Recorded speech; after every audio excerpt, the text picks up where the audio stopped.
నమస్కారం అండి. నేను మీ సామాన్యుడు పాండురంగారావు అండి. ఈరోజు మీకు చెప్పదలసిన విషయం ఏంటంటే, నిన్న మన ప్రియతమ ముఖ్యమంత్రి చంద్రబాబు నాయుడు గారు, అలానే మన ప్రియతమ ఉప ముఖ్యమంత్రి పవన్ కళ్యాణ్ గారు కలెక్టర్ల మీటింగ్లో చాలా అద్భుతమైన సందేశం ఇచ్చారండి. అది ప్రజలతో పాలు పంచుకోవాలనే ఉద్దేశంతో నేను మాట్లాడుతున్నానండి. నిన్న పవన్ కళ్యాణ్ గారు ఏమన్నారంటేనండి, మన రాష్ట్రం విడిపోయి అంటే 20 సంవత్సరాలు అయిందంటండి. అది విన్న తర్వాత నాకు చాలా బాధేసిందండి. ఆయన ఉప ముఖ్యమంత్రి స్థానంలో ఉన్నారు. అంటే ముఖ్యమంత్రి తర్వాత ముఖ్యమంత్రి స్థానంలో ఉన్నారు ఆయన. వితౌట్ ఎనీ నాలెడ్జ్ కలెక్టర్లు అందరూ పెద్ద పెద్ద చదువులు చదువుకున్న వాళ్ళండి. అక్కడ ఏంటంటే ఉప ముఖ్యమంత్రి కదని వాళ్ళు పాపం నుంచి చెప్పలేరు భయపడి. నో డౌట్ గవర్నమెంట్ వాళ్ళ చేతిలో ఉంది కాబట్టి. అట్లా ధైర్యం ఉన్న ప్రభుత్వ ఉద్యోగులు ఉన్నారంటే లేరు.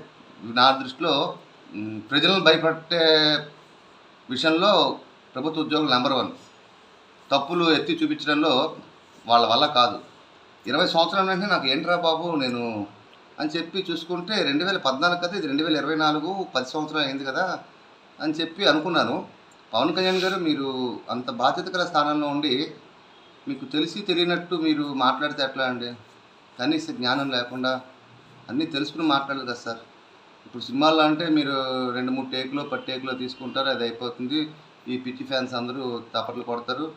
భగవంతుడి దయలో మీకు మంచి ఆదరాభిమానం ఉంది.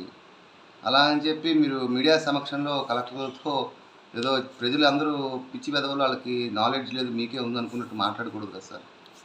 అంటే నా సలహా, ఈసారి నుంచి ఏదైనా మీరు మీటింగ్లో చెప్పదలుచుకుంటే పై అధికారులకి అన్ని విషయాల్ని సక్రమంగా చక్కగా తెలుసుకుని చెప్తారని కోరుకుంటున్నానండి.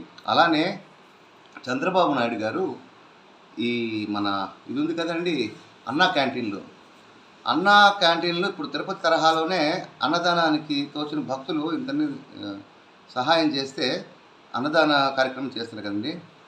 అలానే ఈ అన్నా క్యాంటీన్లు కూడా అంటే దాతలు చందాలు ఇస్తేనే నిర్వహిద్దాము, ప్రైవేటీకరణ కొన్ని సంస్థలు ఉంటే వాళ్ళకి అప్పచెప్తాము అన్నట్టు చెప్పారండి. మనకి ఏదైనా చేతనైతే చెప్పాలండి. అది ప్రతి గవర్నమెంటు అన్నీ ఏం చేయలేదు, కానీ మనకు అన్నీ చేసేద్దాం, సంపద సృష్టిద్దాం అన్నారు. సంపద లేదు, ఏది లేదు ఇప్పటిదాకా. ఎవరిని అడగాలో, ఇదివరకు వాలంటీర్లని ఏదన్నా వస్తే వాళ్ళు తక్కువని అడగకుండా చేసేవాళ్ళండి. ఇప్పుడు ఎవరిని అడగాలి? పాత స్కీమ్స్ కొంతమంది ప్రజలకు వచ్చినవి ఆగిపోయాయండి. అవి కంటిన్యూటీ ఎవరిని అడగాలి ఏంటి ఎవరికి అర్థం కాకుండా ప్రజలు చాలా అయోమయంలో ఉన్నారు సార్. దయచేసి మీరు పెద్దవారు, పెద్ద మనసు చేసుకుని ప్రజలందరికీ ఒక పెద్దన్నలా ఉంటారని, అందరికి కూడా తోడుగా ఉండి వాళ్ళ కష్టాలన్నింటినీ నెరవేరుస్తారని మనస్ఫూర్తిగా కోరుకుంటున్నానండి.